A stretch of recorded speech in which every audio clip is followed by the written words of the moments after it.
জুলাই সনদ বাস্তবায়ন আদেশ কেন অসাংবিধানিক হবে না, এটি একটি রুল।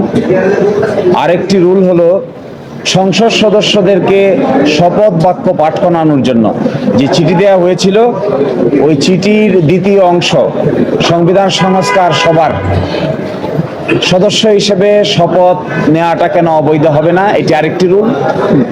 আরেকটি রুল হলো গণ ভোটের সেকশন 3-এ যে 4টি প্রশ্ন দেয়া আছে সেটি কেন অবৈধ হবে না, এটি আরেকটি পার্ট অফ দ্য রুল।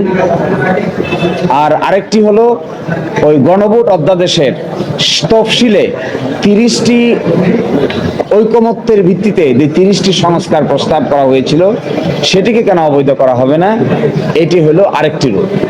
এই 4টি সেপারেট রুল জারি হয়েছে দুটো রিট পিটিশনে।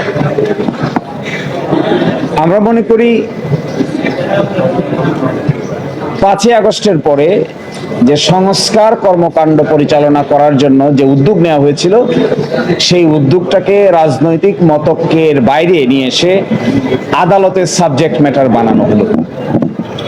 অতীতেও আদালতের সাবজেক্ট ম্যাটার বানানো হয়েছে যে সমস্ত বিষয়কে, যেগুলো রাজনৈতিকভাবে সেটেল করার বিষয় ছিল, তার কোনোটারই ভালো ফলাফল আমরা দেখতে পাই না।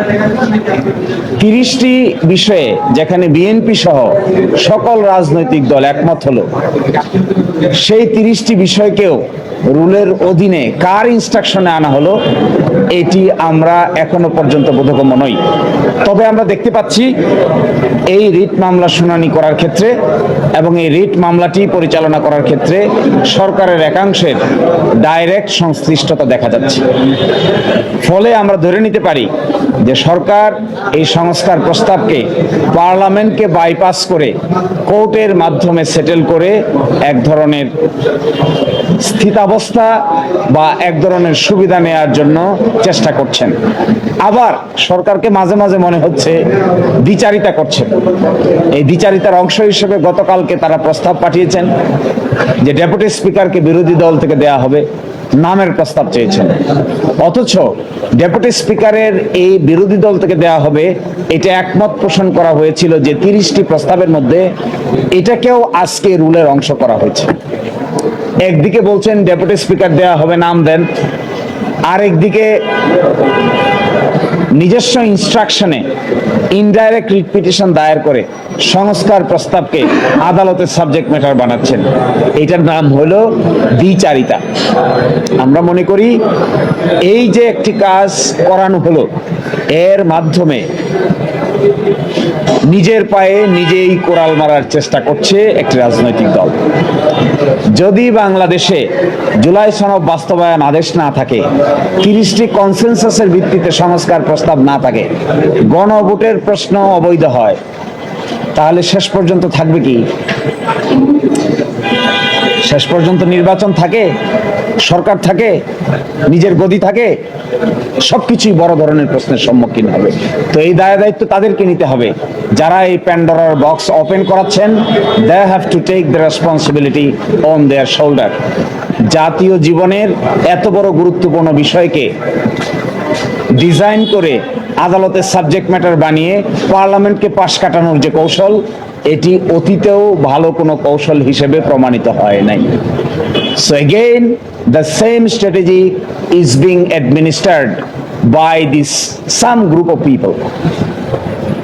And our reaction is this type of activity is neither possible, neither desirable nor practicable.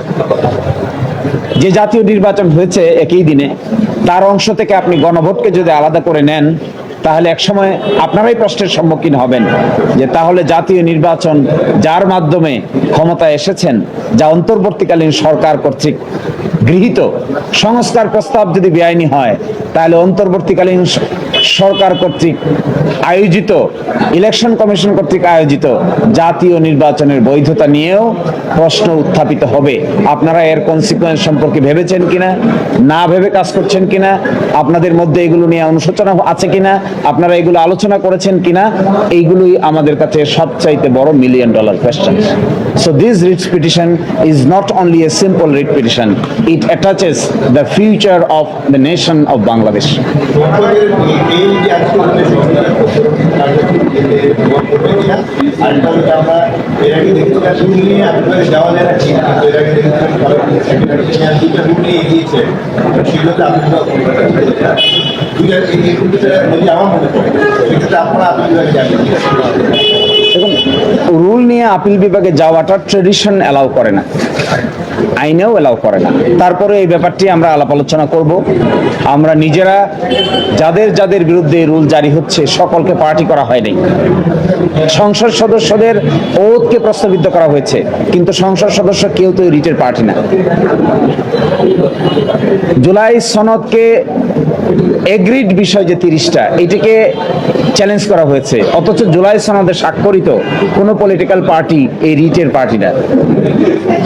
আমরা যারা সাইন করেছি বিভিন্ন সময়ে, যে সমস্ত রাজনৈতিক দল সাইন করেছে, বিএনপিও সাইন করেছে, বিএনপিও তো এই রিট পিটিশনের কোনো রেসপন্ডেন্ট পক্ষ নয়। তাহলে এই রিট পিটিশনটা পক্ষ দোষে দুষ্ট আছে। আপনি যাদের ওতকে অসাংবিধানিক ঘোষণা করতে চান তাদেরকে পক্ষ করেননি কেন? যাদের সাইন করা ঐকমত্য চার্টারকে আপনারা অসাংবিধানিক ঘোষণা করতে চান, সেই পলিটিক্যাল পার্টিগুলোকে আপনারা কেন এখানে পক্ষ করেন নাই? তাহলে তো এক ধরনের হাইড এন্ড সিক। এই হাইড এন্ড সিকিংটাই জাতির জন্য ভালো হয় না।